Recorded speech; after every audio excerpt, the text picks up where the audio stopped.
Hi, my name is Gerhard Schwander and welcome to Selling Power TV. Today we have the pleasure of meeting with Neve. Jim, welcome.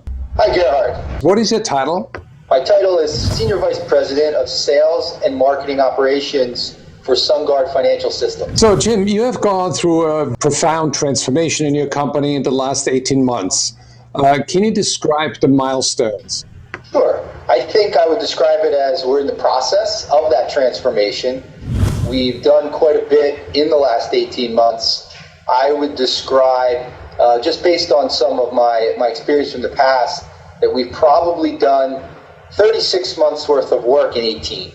Some of those milestones were very basic in the beginning, and they've progressed quite a bit over the last 6 months specifically. In the very beginning, Gerhard, what we started with is pure measurement. How are we doing? The company, from a sales perspective, did not have a high enough level of discipline around measuring what we were doing, how we were doing, what areas needed improvement, what might be working well. So we started with the basics. And when I say basics, I'm talking about how many actual frontline quota carriers do we have? What is the collective total of their quota? And does that collective total is it equal to or greater than our sales target for the year? We started to publish stack ranking reports. We started to track metrics around sales effectiveness and productivity. And I will say that some of the early success that we're seeing in the form of sales growth is probably largely to do with focus and transparency around simple things like this. We've progressed. When you ask about the milestones, we've implemented a number of different sales tools along the way. We've standardized processes. We've formalized sales training and have introduced that to our sales force in January, and we're continuing to do more and more. So all of these more strategic things that are now starting to hit the field are only going to help us get better. But I'll tell you, in the beginning, it was some of the very basic things, and we're seeing that now pay dividends in the form of real year-over-year productivity improvements and sales growth.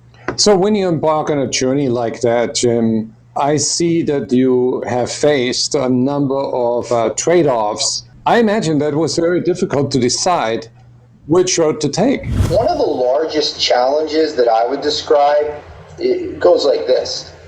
When you know what better looks like because you've done it before in a different firm, and you know that you're in an organization that has all the great core ingredients of getting better, and you look at all the different levers that you can pull from the very beginning, it's daunting to think about what's the right roadmap to optimize the ability for this organization to become more productive and effective over the course of this journey. And so the daunting task, as you put it, is really doing the best possible that we could in putting together the right list of priorities to get started. There were a lot of things working well, but there was a lot of opportunity for us to do things better. And I think we did a good job of prioritizing and getting started. I'd say we probably went a little too fast in the beginning, but recognized that quickly, slowed down, and things are starting to really sink in and really pay dividends. How did you get the management buy-in? Great question. The good news is there was a marketing spend. There was an overwhelming amount of the total spend that was focused on other channels like event marketing, print, digital, some advertising, and I think the trick is the right mix. There was very little spend on sales training, learning, enablement, and tools. And there was the traditional disconnect between the marketing organization and the sales organization. They really did operate as autonomous entities within the same firm. And what we've done in a large way is really bring them together. And so the short answer to your question is we really didn't spend more money. we actually were able to effectively balance differently and give some money back to the firm in the form of a budget reduction, while still being able to demonstrate tremendous amounts of additional investment in our sales force, people, process, and tools. So it was a win-win for the organization in that respect. How did you get the executive buy-in? How does that work? Well, this was the beauty of partially how I came to the firm. It was through a connection that I had with a couple of senior executives, one being the CEO of SunGard Data Systems, Russ Fraden, who I had worked with in the past. And really, he understood the vision of sales enablement and investing in the sales force as a way to grow, getting the firm back to organic growth. And because of some of the things that I had done in my career at another firm, it was a great match for me to join SunGard under Russ's vision and leadership. And it's a lot easier when you have the CEO painting the picture. So I think my role was to help people understand exactly what that meant beyond just a vision, help them taste it and feel it along the way so that they can feel comfortable with adopting it. And really that's a large part of what my role has been in the transformation over the last 18 months. But it started at the highest level, which makes it a lot more effective and simpler than otherwise could have been the case. What would you recommend to other companies that they do to engineer buy-in from the top? Yeah, I think it's always helpful to start small, first of all, and pick a couple of things that look to be like the low-hanging fruit. Point to other like organizations who have maybe done similar things, and to the degree that you could demonstrate what the tangible results were for them, that to be able to show the executives in our firm or your firm, whatever the case may be, that, hey, maybe we should do this too.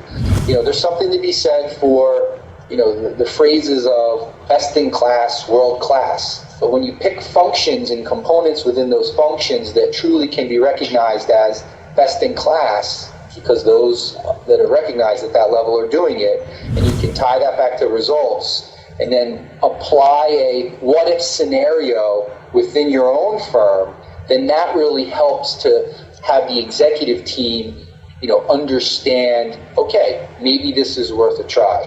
And if you can start small and get early wins, then it can continue to snowball in a very positive way from there. So how have you transformed as a sales leader as a result of that transformation?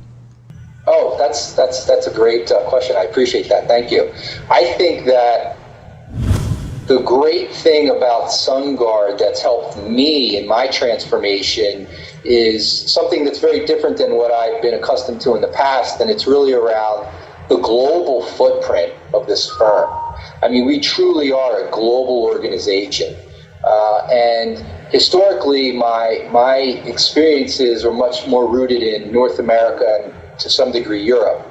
But large degrees of our growth are coming from Asia Pacific, Middle East, Latin America, Australia, New Zealand.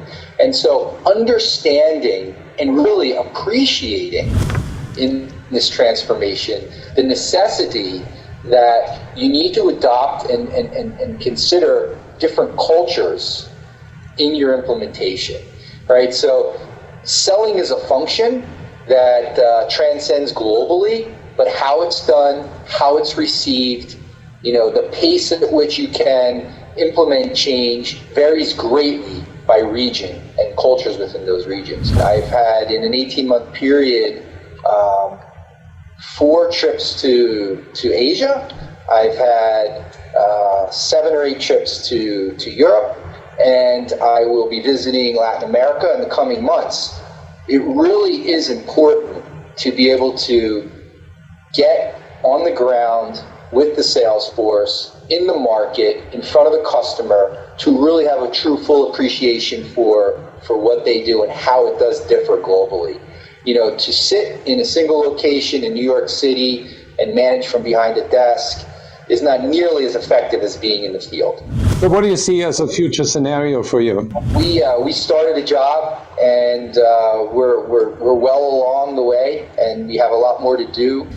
So I'm here as part of the corporate vision that I would describe as we need to take SunGard, which was built and had been previously operating as a holding company built through acquisition, to now becoming more an operating company.